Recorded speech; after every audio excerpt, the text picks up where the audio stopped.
আচ্ছা, আমি তো বললাম আমার এক্স বয়ফ্রেন্ডদের যাদেরকে আমার মনে পড়ে খুব, মানে বয়ফ্রেন্ড বলা যেতে পারে না, মানে বয়ফ্রেন্ডই, ঠিক আছে, boyfriend, they are all boy, not relationship sort of boyfriend but attraction boyfriends. কিন্তু এবার তুমি বলো, তোমার কি কাউকে খুব মনে পড়ে? খেয়ে কাজ করি, খেয়ে কাজ নেই না বলো, তোমার কি কাউকে মনে পড়ে? আরে আমি তো কোন ছোটবেলা থেকে আমার মনে আছে, ফার্স্ট 6th স্ট্যান্ডার্ডে আমি একটা লেটার পেয়েছিলাম। হ্যাঁ, একটা কাগজে, মানে আমাদের বাড়িতে এসেই আমাদের বাথরুমের ওখানে 3টে সিঁড়ি ছিল, বাথরুম আর রান্নাঘর পাশাপাশি। সিঁড়িতে বসে, সেটার নামটা ভুলে যাচ্ছি, আমার দাদার বন্ধু ছিল, সে এসে তোর আমাকে বলছে একটা খাতা পেন, তখন দাদা ছিল না, দাদার কাছেই এসেছিল, দাদা ছিল, আমাকে একটা খাতা পেন দেবে। তাহলে খাতা পেন বলতে কিরকম বলে, একটা কাগজের টুকরো। তখন আমি কি মানে সে তালপাতা সিপাই রোগা, তো কেমন একটা যেন, হ্যাঁ। তো তখন আমি দিয়েছি, তো একটা জায়গায় লিখেছে তুমি কি এঙ্গেজ।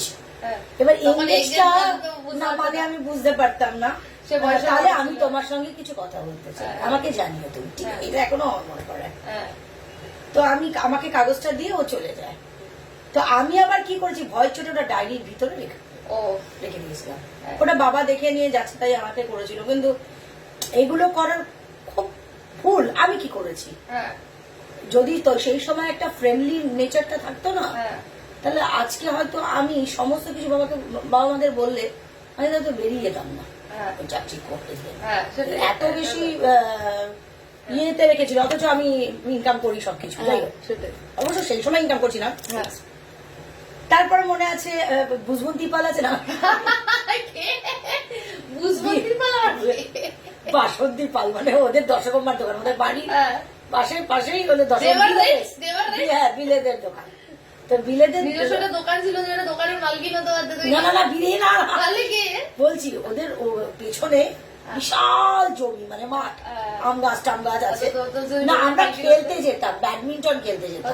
জমির মালকিন না, তখন ওদের বাড়িতে তো ওরা অনেক শরিকি, মানে অনেকটা টাকা মাকা, সবার আলাদা আলাদা বাড়ি আছে, ওই একই বিল্ডিং এর, ওই একই জায়গায়।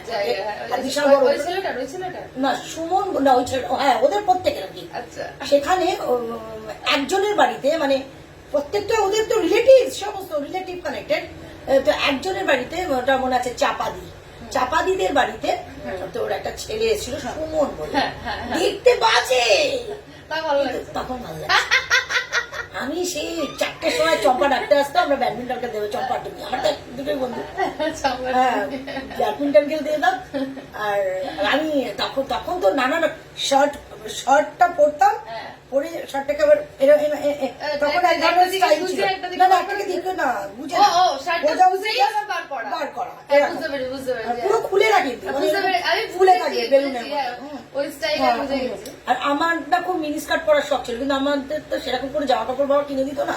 তো যেই সমস্ত জামা কাপড় কিনে দিত, সেটাই মনে আছে স্কার্ট গুলোকে এরকম করে গুটাতাম। স্কার্ট গুলো এইরকম বড় বড় কাপড়ের স্কার্ট ছিল, কেমন একটা ফোলা ফোলা কেমন একটা ছিল, ওটাকে গুটাতাম। আমার বুঝতে পারছিস গুটলে কিরকম এবড়ো কেবড়ো হয়ে থাকে, সেটাই আমি নিজেকে মনে করতাম আমি একদম ফিল্ম আর্টিস্ট।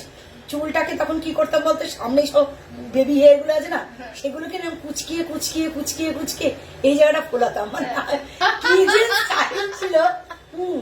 আবার কোনো কোনো সময় ওটাকে টেনে টেনে নিয়ে সেরকম করে চিরচুনি দিয়ে টেরি কাটতাম, মানে জিনিসটা এরকম হতো, আমি বলতে পারছি না। হ্যাঁ, আর ছেলেটা চাপাদের বাড়ির ছাদে, মানে ও বেড়াতে এসছে,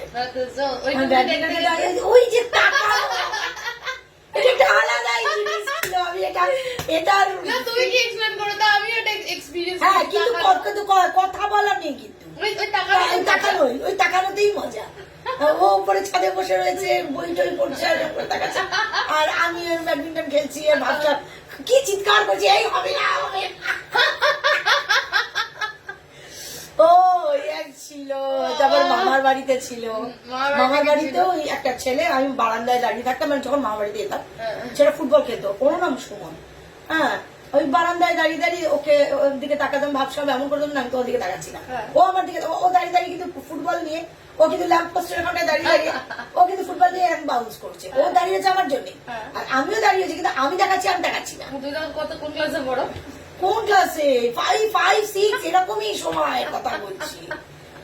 ওই একটা ওই ধরনের জিনিসগুলো সত্যি এখন তো এই জিনিসগুলো নেই বরঞ্চ ওই এই জিনিসগুলো এখন ডাইরেক্ট এসে বলে ডাইরেক্ট এসে বলে তুমি শোবে তার একদম। 5+3, 5, 6 বলে দেবে হ্যাঁ কিন্তু তখনকার দিনের ব্যাপারটা খুব ওই টাকাটা কি ওই যে ইয়ে ছিল না এডওয়ার্ড হ্যাঁ এডওয়ার্ড হ্যাঁ হ্যাঁ এডওয়ার্ড ছিল যখন সে ও তো পড়তো ইন্দিরা গান্ধীতে তো এডওয়ার্ড আসতো আর আমাদের যেখানে দীপুদার দোকান আছে টেলারের দোকান তুই ওরকম করে বলতে গেল দীপুদার সবাই জানতে পারে এডওয়ার্ডের সাথে আমার ইয়ে আমি বিকেল বেলাটা ছাড়ে দাঁড়িয়ে আছি আর আমাদের তো বারোটা দিয়ে পুরো দেখা যেত ওই বাড়িটার কথা হ্যাঁ আমাদের দাঁড়িয়ে যেত এরপরে দীপুদার টেলারের দোকানে বিকেল বেলা রোজ চলে আসে।